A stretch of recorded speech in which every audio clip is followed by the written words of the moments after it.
हम अपना अनुभव कहते हैं, जितनी असुविधा होती उतने श्यामा श्याम में मन डूबता है, जितनी सुविधा होती विषय में डूबता है, श्यामा श्याम में नहीं। इसकी चाल में मत फंसो, आपके लिए कह रहा हूं। कुछ दिन पहले एक उपासक कई बातें रखी कि मेरी अशांति का कारण मेरा मंत्र में मन नहीं लगता। चलो राधा राधा बोलो, इसमें भी नहीं लगता, किसमें लगता है? इसमें चलो वो जपो। मुझे बाहर निकलना अच्छा, कमरे में पड़े रहो, वहीं टिफिन आ जाएगा, वहीं दूध आ जाएगा ना, मुझे सब। अब खड़े रो रहे हो, क्या करें? भागो, कहां भागोगे? भागो, देखो विश्राम मिलेगा। कुछ ऐसे मंद बुद्धि के हैं, सोचते हैं शरीर को छोड़ दे, तो छोड़ के देख लो, अनंत जन्म भटकते रहोगे, कहीं विश्राम नहीं मिलेगा। जानते हो शरीर छोड़ना कोई विश्राम स्थान है क्या? अगर इस महान महिमा में मानो शरीर को तुमने तनिक भी अहित किया तो ऐसे ऐसे शरीर मिलेंगे जहां बूंद पानी नहीं मुंह में जाएगा, और तड़पते रहोगे, क्लेशित होते रहोगे। अज्ञान की धरा में कब तक अपना नाश करते रहोगे? कब तक ये नकारात्मक सोच का पोषण करते रहोगे? अरे कई कई दिन महात्माओं को भोजन नहीं मिलता, लोग गालियां देते हैं, धक्के मारते हैं, हमने देखा है। दिगंबर हैं वाराणसी में, ऐसे हाथ फैलाए दरवाजे खड़े हैं, वहां से कुल्हड़ मारा जा रहा है उनके ऊपर, और ये हम देख रहे हैं, देखा है, क्योंकि बाबा की अलवेली नगरी है। कुछ नहीं, मुस्कुरा के चल देते हैं। आपको क्या होता है? आपके पास तो वस्त्र है, आपके पास तो वास की व्यवस्था है, आपको तो भोजन मिल रहा है। वहां भोजन के लिए भूख से विवश होकर के जाते हैं, और वहां कहीं भी कभी भी वो जगत गुरु आपको ऐसा पक्का करेगा, पक्का समझ लीजिए।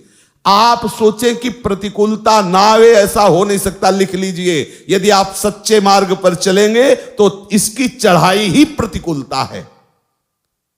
ऊर्जा शक्ति प्रतिकूलता से बढ़ती है, अनुकूलता से ऊर्जा शक्ति नष्ट होती। परमार्थ की ध्यान रखना, जीवन में जितनी प्रतिकूलता आएगी तन मन के द्वारा, उतने अध्यात्म की ऊंचाई पर उपासक चढ़ता है। निज अनुभव की बात।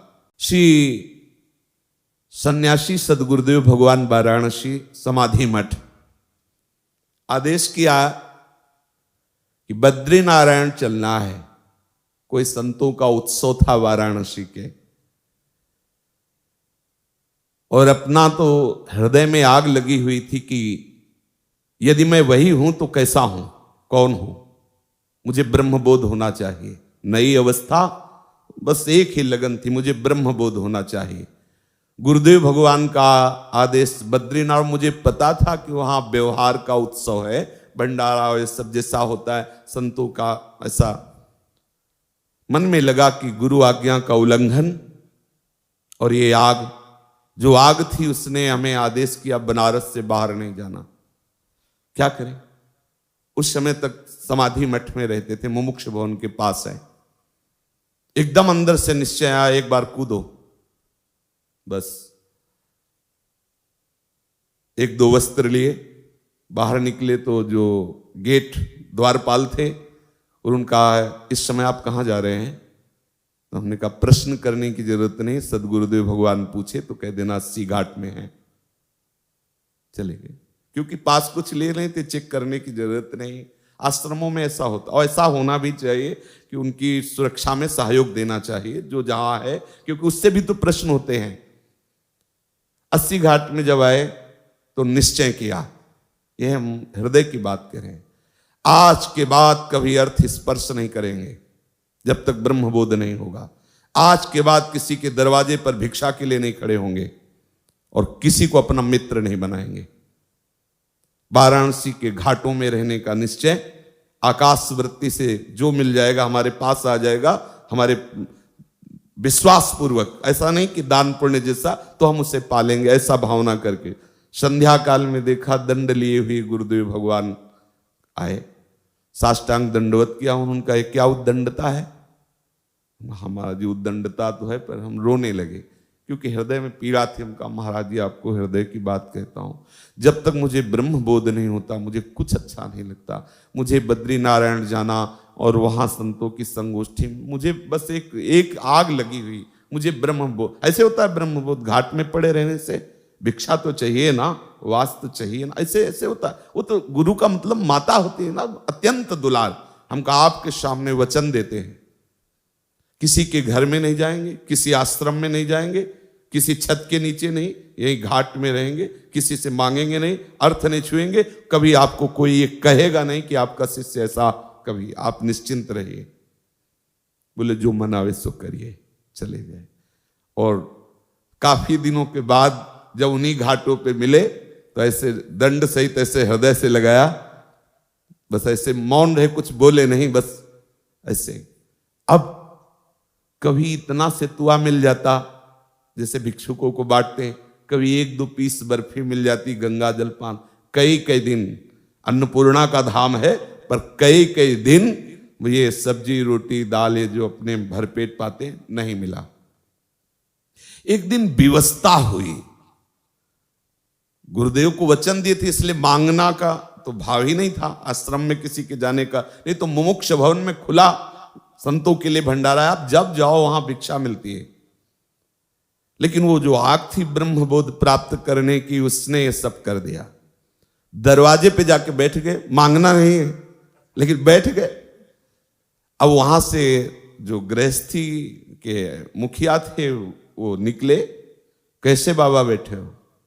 ऐसे ही बैठ गए। भोजन पाओगे? उनका जैसी प्रभु की इच्छा, महादेव की जैसी इच्छा, बैठो। 2 घंटे तक नहीं आए। 2 घंटे बाद आए, अच्छा भोजन के लिए हमने नहीं कहा था, उन्होंने ही कहा, पर गए इसी इरादे से थे अंदर से कि कुछ तो उनका हम लोग प्याज लहसुन पाते हैं, आप प्याज लहसुन पाते, हम कहा नहीं, तो बोले फिर जाइए। बहुत हंसी आई मन की चाल पर जब बाहर ले का, ठीक इसको ठीक दंड दिया गया। ये तो ये परमार्थ क्या है आपने अभी देखा नहीं है, लेकिन उसी परमार्थ का फल आपको केवल आज्ञा पालन से मिल जाएगा। आपने देखा कहां है कि मन कैसा उपद्रव करता है, किस किस तरह से, और ठाकुर कैसे जला के उसे परिपक्व करते हैं। ये वृंदावन धाम है, ये सब आपको यहां नहीं करना है। आप तो बस श्यामा श्याम श्यामा श्याम रज में लुटना है। जब हम आपको समझाते हैं तो आपको लगता है कि कुछ तो हम में है।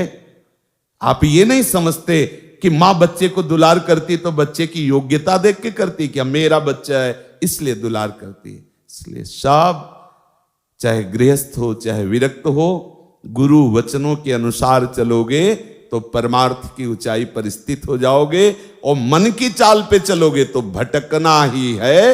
ये तुम्हें दिखाएगा कि हम यमुना किनारे खूब भजन करेंगे। हम आपको कहते हैं, अगर आपने कोई भी उद्दंडता की तो माना कि 4 दिन ये आपसे वो करवाएगा, लेकिन 5वें दिन ऐसी जगह खड़ा करेगा जहां से आपका परमार्थ क्षीण होने लगेगा।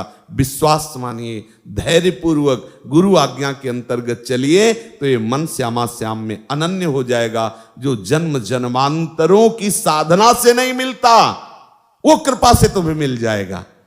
भगवत रसी जी कह रहे हैं, कै बच्चा के पेट, बस बच्चा ही तो बनना। बच्चा क्या करता है हमें बताओ? बच्चा शब्द से क्या तात्पर्य है? केवल आचार्य चरण गुरु चरण के सहारे हो जाना, आश्रित हो जाना। अंदर से सोच लो, मुझे कुछ नहीं करना, अब मैं श्यामा श्याम के आश्रित हूं। हे श्यामा श्याम, जैसे अपने प्राय सत्संग में कहते रहते हैं, आप ही हमारे साधन हो और आप ही हमारे साध्य हो। तो हमारे साधन का तात्पर्य क्या है? मैं आपकी शरण में हूं, आपके आश्रित हूं। अब आप जो करवाना चाहो तो देखो वो कर। महापुरुषों ने इसी बात का अनुभव किया है। तब उनसे जब बात करो कि प्रभु भजन निरंतर कैसे होता है, तो कहते प्रभु की कृपा से होता है। किसी भी सिद्ध महापुरुष से बात करके देखो, आपके जीवन की इस उच्चतम अवस्था पर पहुंचने का आपका क्या साधन रहा है, तो कहते सिर्फ गुरु कृपा, सिर्फ आचार्य कृपा, सिर्फ भगवत कृपा।